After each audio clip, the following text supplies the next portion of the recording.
এটা আমাদের জন্য অত্যন্ত লজ্জার যে আমরা 5 তারিখের পরে এসে আমরা দেখতে পাই যারা আমাদের উপরে হত্যাযজ্ঞ চালিয়েছে তাদেরকে নিয়ে জনাব এখতিয়ার সাহেব বিভিন্ন মিটিং মিছিলে আপনি অংশগ্রহণ করছেন।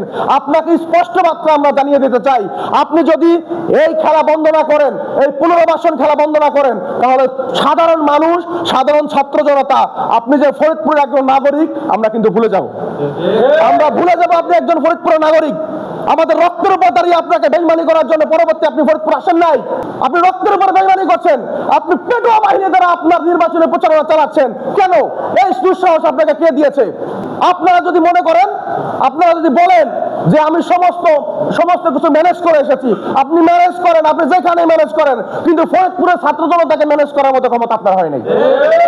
আমরা অন্যায়ের বিপক্ষে লড়ে গিয়েছি, বিগত সময়ে লড়েছি, এখনো লড়বো, ভবিষ্যতে লড়ে যাব। কিন্তু যারা আওয়ামী লীগকে পুনর্বাসন করবে, যারা রিফর্ম আওয়ামী লীগ নামে আওয়ামী লীগকে ফিরিয়ে আনার চেষ্টা করবে, তাদেরকে আমরা প্রতিহত করব। আপনারা এখন রিফর্ম আওয়ামী লীগ করেন, ওই সময় আপনারা রিফর্ম আওয়ামী লীগ করতেন। আপনারা হত্যাযজ্ঞ চালিয়েছেন, আপনারা গুলি করেছেন, আপনারা মানুষকে পঙ্গু করেছেন। আপনারা এখন এসে বলতেছেন আপনারা রিফর্ম আওয়ামী লীগ করবেন। মানুষ হত্যা করে আপনারা রিফর্ম আওয়ামী লীগ করবেন? মানুষের পঙ্গু করে আপনারা রিফর্ম আওয়ামী লীগ করবেন? এই পুনর্বাসন যে করছেন জনাব এখতিয়ার সাহেব, আপনাকে স্পষ্ট ভাষায় বলে দিতে চাই, আপনি ফরিদপুরে যদি আওয়ামী লীগকে এভাবে পুনর্বাসন করেন তাহলে আমরা ভুলে যাব।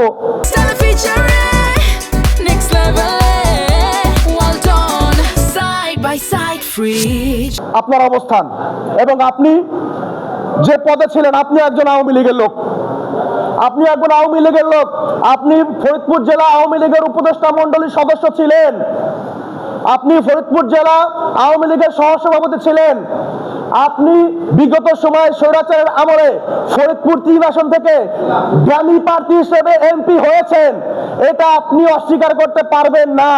সুতরাং একটা কথাই সর্বশেষ বলে দিতে চাই, স্পষ্ট আকারে স্লো মোশনে বলে দিতে চাই, আপনার এই পুনর্বাসনের খেলা যদি বন্ধ না করেন তাহলে বিগত সরকার শেখ হাসিনা যেই পথে গিয়েছে অতি দ্রুত আপনারও সেই পথে যেতে হবে, এতে কোনো সন্দেহ নাই।